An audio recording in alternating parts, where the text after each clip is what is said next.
ഇപ്പൊ കണ്ടില്ലേ എന്താണ്? കേന്ദ്രത്തിനെതിരായി എന്തു പ്രസംഗമായിരുന്നു, കേന്ദ്രത്തിനെതിരായി എന്തു പ്രസംഗമായിരുന്നു. ഡൽഹിയിൽ പോയി പ്രസംഗിക്കുക അല്ലേ? പക്ഷെ ഈ 10-ാം തീയതി, ഈ കഴിഞ്ഞ മാസം 10-ാം തീയതി നമ്മുടെ മുഖ്യമന്ത്രി ഒരു പോക്ക് പോയി ഡൽഹിയിലേക്ക്, പ്രധാനമന്ത്രിയെ കണ്ടു. അതിൻ്റെ തലേ ദിവസം കേന്ദ്ര ആഭ്യന്തരമന്ത്രി അമിത്ഷായെ വീട്ടിൽ പോയി കണ്ടു. വീട്ടിൽ, ഔദ്യോഗിക വസതി വീട്ടിൽ കണ്ടു. 16-ാം തീയതി ഇതുവരെ ഒപ്പിടില്ല എന്ന് പറഞ്ഞ PM ശ്രീ പദ്ധതിയിൽ ഒപ്പുവെച്ചു. ആരോടും പറഞ്ഞില്ല. ആ ബേബി MA ബേബി പോലും അറിഞ്ഞില്ല. ഡൽഹിയിൽ പോളിറ്റ് ബ്യൂറോ ബേബിയാണെന്ന് വിചാരിച്ചു, പറയണ്ടെന്ന് വിചാരിച്ചു. കൊച്ചല്ലേ?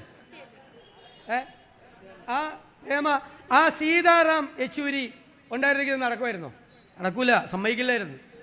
ഇതടുത്ത് എനിക്കറിയാലോ, പിന്നെ നമ്മുടെ സുഹൃത്തല്ലേ, പാവം അറിഞ്ഞില്ലെന്ന്. പുള്ളിയെ കുറ്റപ്പെടുത്തുന്നത് എങ്ങനെ? നിങ്ങൾ പുള്ളിയെ കുറ്റപ്പെടുത്താൻ ഞാൻ സമ്മതിക്കില്ല. അദ്ദേഹത്തോട് പറഞ്ഞില്ല, പോളിറ്റ് ബ്യൂറോയോട് പറഞ്ഞില്ല, ഇവിടുത്തെ സെക്രട്ടേറിയറ്റിനോട് പറഞ്ഞില്ല, ഗോവിന്ദനും അറിഞ്ഞിട്ടില്ല. ചുമ്മാ പറയണേന്ന് അറിയാന്നുള്ള മറ്റു വെറുതെ പറയാം, അറിഞ്ഞിട്ടൊന്നുമില്ല. എന്നിട്ട് 22-ാം തീയതി മന്ത്രിസഭയിൽ വന്നിരിക്കുക, മുഖ്യമന്ത്രിയും വിദ്യാഭ്യാസ മന്ത്രിയും കണ്ടോളണം.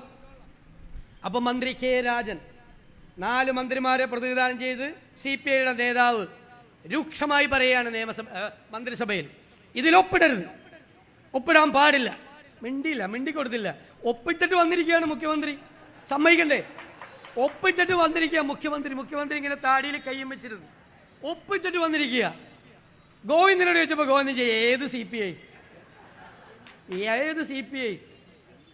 എനിക്ക് ബിനോയ് വിശ്വത്തോട് പറയാനുള്ളത്, നമുക്ക് വേറെ പ്രശ്നമൊന്നുമില്ല, നാണം കെട്ടിട്ട് ഇങ്ങനെ ഇരിക്കണം അതിൻ്റെ അകത്ത്. നാണം കെട്ട് എന്തൊരു നാണക്കേടാണ്. രാജൻ വീറോടുകൂടി വാദിക്കുമ്പോൾ മുഖ്യമന്ത്രി മിണ്ടായിരിക്കുക. 16-ാം തീയതി ഒപ്പിട്ടു, 22-ാം തീയതി മന്ത്രിസഭാ യോഗത്തിൽ മിണ്ടിയില്ല. എന്നിട്ട് അതിൻ്റെ അകത്തിരിക്കുക ഏത് CPI എന്ന് ചോദിക്കുക. ഇതാണ് സ്ഥിതി. ഇതാരും അറിഞ്ഞിട്ടില്ല, പാർട്ടി അറിഞ്ഞിട്ടില്ല, മുന്നണി അറിഞ്ഞിട്ടില്ല, സെക്രട്ടേറിയറ്റ് അറിഞ്ഞിട്ടില്ല, പോളിറ്റ് ബ്യൂറോ അറിഞ്ഞിട്ടില്ല, ബേബി അറിഞ്ഞിട്ടില്ല, കുഞ്ഞു അറിഞ്ഞിട്ടില്ല. എനിക്ക് മുഖ്യമന്ത്രിയോട് ചോദിക്കാനുള്ളത് ഒറ്റ കാര്യം മാത്രമേ, എന്ത് ബ്ലാക്ക് മെയിലിംഗ് ആണ് ഈ അമിത്ഷാ അങ്ങയുടെ മീതെ നടത്തിയത്? ഇത് ചെയ്തില്ലെങ്കിൽ എന്ത് ചെയ്യുമെന്നാണ് പറഞ്ഞത്? അതൊന്ന് പറഞ്ഞാൽ മതി, ഞങ്ങളോട് പറഞ്ഞാൽ മതി. കുട്ടികളെ രക്ഷിക്കാൻ വേണ്ടിയിട്ടാണ്, കേരളത്തിലെ കുട്ടികളെ രക്ഷിക്കാൻ വേണ്ടിയിട്ടാണ് ഇതിൽ ഒപ്പിട്ടെന്ന് പറഞ്ഞത്. ഏത് കുട്ടികളെ രക്ഷിക്കാനാണെന്ന് പറഞ്ഞാൽ മതി. മനസ്സിലായല്ല? ആരുടെ കുട്ടികളെ രക്ഷിക്കാനാണ് എന്ന് മാത്രം മുഖ്യമന്ത്രി പറഞ്ഞാൽ മതി. അപ്പോൾ ക്ലിയർ ആവും, കാര്യങ്ങൾ ക്ലിയർ ആവും, ഒരു പ്രശ്നമില്ല. എന്തായിരുന്നു ഈ 26-ലെ തോൽവി? ആദ്യം തിരിച്ചറിഞ്ഞത് അവർ തന്നെയാണ്. അതിൻ്റെ വിഭ്രാന്തിയാണ് ഇപ്പം കാണിക്കുന്നത്, മുഴുവൻ വിഭ്രാന്തി.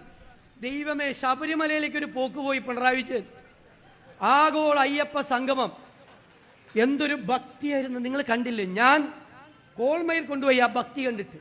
എന്നിട്ട് നമ്മളോട് പറയാണ്, ഭക്തരായ നമ്മളോട്, ശബരിമല പോണ നമ്മളോട് പറയാ, തത്വമസി, അത് നീ തന്നെയാകുന്നു എന്ന് പറയാ.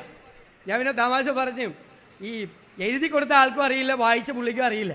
ശബരിമല പോയാലല്ലേ അറിയുള്ളൂ.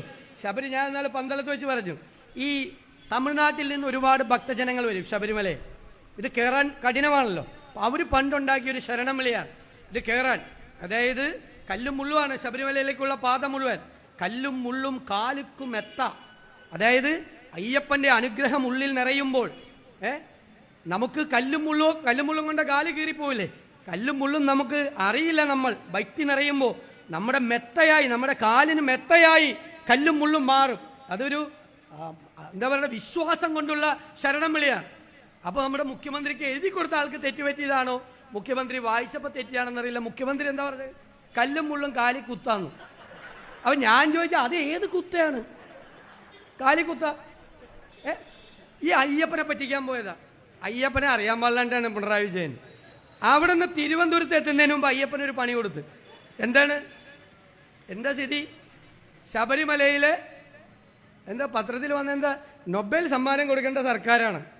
എന്താ, സ്വർണം ചെമ്പാക്കി മാറ്റിയ രസതന്ത്രം കണ്ടുപിടിച്ചാണ്. രസതന്ത്രത്തിനുള്ള നോബൽ സമ്മാനമാണ് പിണറായി വിജയന് കൊടുക്കേണ്ടത് സർക്കാരിന്. സ്വർണം ചെമ്പാക്കി മാറ്റി. ഇപ്പൊ കണ്ടുപിടിച്ച് വന്നപ്പോഴെന്താ, 2019 അയ്യപ്പൻ്റെ നേരത്തെ 20 കൊല്ലം മുമ്പ് 30 കിലോ സ്വർണം കൊടുത്താണ് അവിടേക്ക്. അത് കഥകിൽ പൂശി, കട്ട്ളയിൽ പൂശി, ദ്വാരപാലക വിഗ്രഹത്തിൽ പൂശി. ദ്വാരപാലക വിഗ്രഹം അവിടെ നിന്ന് എടുത്തു.